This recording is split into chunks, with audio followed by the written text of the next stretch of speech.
This is a video of my latest project. This is a lamp that I built. I've wanted to build a lamp for a couple years, but I could never get the design right, the idea right. So this one is sort of with a radiator. You can see in this area that side is part of a large industrial radiator that I cut down. I cut the ends off and I welded it together, wrapped it in copper on the front. This is all new copper.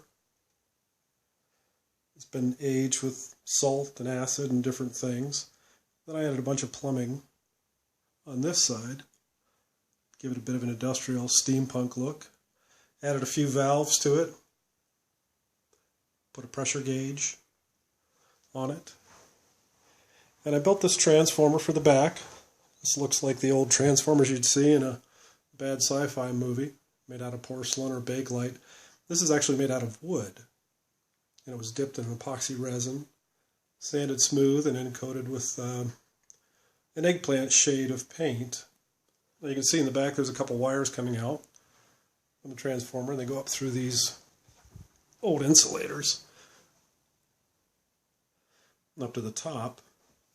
And over here I've built a very large fuse, at least what looks like a fuse. It's an amber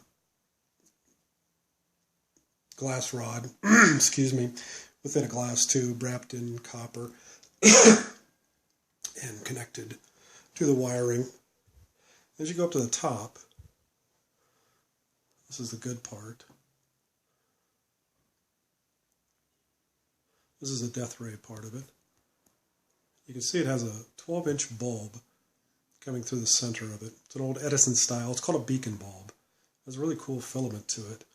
Has a copper visor. Once again, that's all new copper, but it's been stained with salts and acids and left to sit out. There's some really cool color in it. Now the head of this is a brand new 22 gauge steel that I wheeled on an English wheel. I let it sit outside and rust, and I stained it.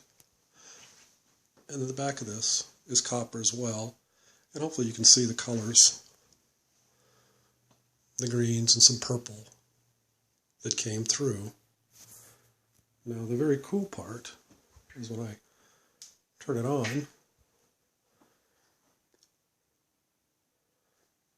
If I get up close, I think you can see the filament structure in there.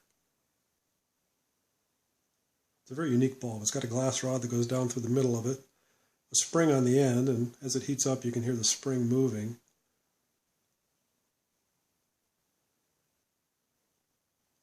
So this is my steam-powered death ray. I hope you enjoy.